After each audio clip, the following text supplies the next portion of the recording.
श्री स्वामी समर्थ. वर्षातून एकदा येणारा दिवस म्हणजे गुरुपौर्णिमेचा दिवस. आषाढ महिन्याच्या पौर्णिमा तिथीला म्हणजेच आषाढ पौर्णिमेला गुरुपौर्णिमा येत असते. हा दिवस व्यास पौर्णिमा म्हणून सुद्धा ओळखला जातो. याच दिवशी व्यासांचा जन्म झाला होता म्हणून व्यास पौर्णिमा म्हणून सुद्धा हा दिवस साजरा केला जातो. तसेच गुरुपौर्णिमेचा दिवस हा आध्यात्मिक आणि शैक्षणिक गुरूंना समर्पित असतो. जे आपले शैक्षणिक गुरु आहेत, शाळा कॉलेजमध्ये जे आपले गुरु आहेत, तर त्यांना हा दिवस समर्पित असतो. त्याचप्रमाणे आध्यात्मिक जे गुरु आहेत, जसं की दत्तगुरू असतील, श्री स्वामी समर्थ असतील, तर त्यांना हा दिवस समर्पित असतो. आणि या दिवशी आपण आपल्या गुरूंची पूजा करायची असते, उपासना करायची असते. तसेच गुरूंच्या चरणांवरती आपण नतमस्तक व्हायचे असते. आपल्याकडे गुरूंची जी मूर्ती आहे तर त्याला विधिवत अभिषेक करायचा असतो, विधिवत गुरूंची पूजा करायची असते. असा हा अत्यंत महत्त्वाचा असलेला म्हणजे गुरुपौर्णिमेचा दिवस. या दिवशी आपल्याला स्नान करताना अंघोळीच्या पाण्यामध्ये सुद्धा काही वस्तू टाकायच्या आहेत. आजच्या या व्हिडिओमध्ये आपण 7 ते 8 अशा वस्तू पाहणार आहोत, ज्या आपण अंघोळीच्या पाण्यामध्ये टाकून त्या पाण्याने स्नान करू शकतो. आपण आपल्या समस्येनुसार या वस्तू अंघोळीच्या पाण्यामध्ये टाकू शकतो. तसेच आपण आपल्या राशीनुसार सुद्धा जर काही वस्तू या अंघोळीच्या पाण्यामध्ये टाकल्या तर त्याचे सुद्धा निश्चितपणे आपल्याला शुभफळ प्राप्त होत असते. गुरुपौर्णिमेचा जो दिवस आहे, हा दिवस ज्याप्रमाणे आपल्या गुरूंना समर्पित असतो, त्याचप्रमाणे या दिवशी माता लक्ष्मी ही जास्त प्रमाणामध्ये जागृत असते. तसेच हा दिवस म्हणजे ही पौर्णिमा तिथी अन्नपूर्णा मातेला सुद्धा समर्पित आहे. या दिवशी लक्ष्मी माता, अन्नपूर्णा तसेच श्री विष्णू यांची पूजा केल्याने सुद्धा आपल्याला त्याचे शुभफळ प्राप्त होत असते. तसेच आपण आपल्या कुलदेवीची सुद्धा या दिवशी विधिवत पूजा करू शकतो. तर अशा या गुरुपौर्णिमेच्या दिवशी आपण कोणकोणत्या वस्तू अंघोळीच्या पाण्यामध्ये टाकू शकतो, याची संपूर्ण माहिती आपण आजच्या या व्हिडिओमध्ये पाहणार आहोत. त्यामुळे व्हिडिओ कुठेही स्किप न करता शेवटपर्यंत नक्की पहा. आपण या दिवशी अंघोळीच्या पाण्यामध्ये वस्तू टाकू शकतो, ती म्हणजे गंगाजल. गंगाजल जर आपण या दिवशी अंघोळीच्या पाण्यामध्ये टाकले तर पवित्र नदीमध्ये स्नान केल्याचे पुण्य आपल्याला प्राप्त होत असते. आपल्याकडे जर गंगाजल असेल तर अवश्य 4 थेंब गंगाजल हे अंघोळीच्या पाण्यामध्ये टाकावे. यानंतर दुसरी वस्तू आहे ती म्हणजे हळद. हिंदू धर्मामध्ये हळद ही अतिशय शुभ मानलेली आहे. हळदीचा उपयोग हा शुभ कार्यामध्ये केला जातो. तसेच ज्योतिषशास्त्रामध्ये हळद ही सकारात्मकतेचं प्रतीक आहे. अंघोळीच्या पाण्यामध्ये चिमूटभर हळद टाकल्यामुळे नकारात्मकता नष्ट होते. तसेच हळद ही मन शुद्ध करते आणि जीवनामध्ये चांगले बदलसुद्धा घडू शकतात. हळदीचा संबंध हा गुरुग्रहाशी आहे. ज्या व्यक्तीच्या कुंडलीमध्ये गुरुग्रह कमजोर आहे तर अशा व्यक्तींनी आवर्जून अंघोळीच्या पाण्यामध्ये चिमूटभर हळद टाकायची आहे. आणि गुरुवारी गुरुपौर्णिमा आलेली आहे, त्यामुळे अवश्य हळद ही अंघोळीच्या पाण्यामध्ये टाकायचीच आहे.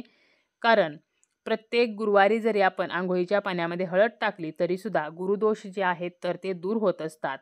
तसेच या उपायामुळे वैवाहिक जीवनातील अडथळे जे आहेत तर ते सुद्धा नष्ट होत असतात. हा उपाय नियमित केला तर वाईट नजरेपासून सुद्धा संरक्षण होते. त्यामुळे चिमूटभर हळद जी आहे तर ती अंघोळीच्या पाण्यामध्ये टाकायची आहे. तसेच हळद जी आहे तर ती माता लक्ष्मीला सुद्धा प्रिय आहे. यामुळे घरामध्ये सुख समृद्धी येत असते. यानंतरची वस्तू आहे ती म्हणजे मीठ.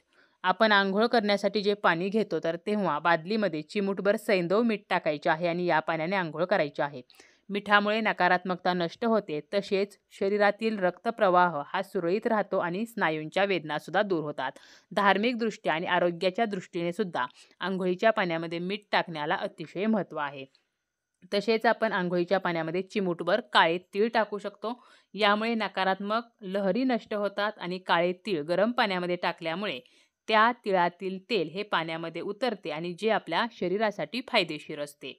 तसेच आपण कडुनिंबाची पाने ही सुद्धा अंघोळीच्या पाण्यामध्ये टाकू शकतो. यामुळे इन्फेक्शन नष्ट होत असते. आपण जर अंघोळीच्या पाण्यामध्ये चमच्याभर कच्चे दूध टाकले तर यामुळे आपली त्वचा जी आहे तर ती सॉफ्ट राहत असते. तसेच आपण अंघोळीच्या पाण्यामध्ये दूध टाकून त्या पाण्याने स्नान केल्याने आपला चंद्रग्रह सुधारतो आणि जर आपला चंद्रग्रह सुधारला तर आपल्या जीवनामध्ये सुख समृद्धी येत असते. तसेच आपण थोडेसे गुलाबजल हे अंघोळीच्या पाण्यामध्ये टाकले तर हे सुद्धा त्वचेसाठी फायदेशीर ठरत असते. कापूर जो आहे तर तो सुद्धा नकारात्मकता नष्ट करत असतो.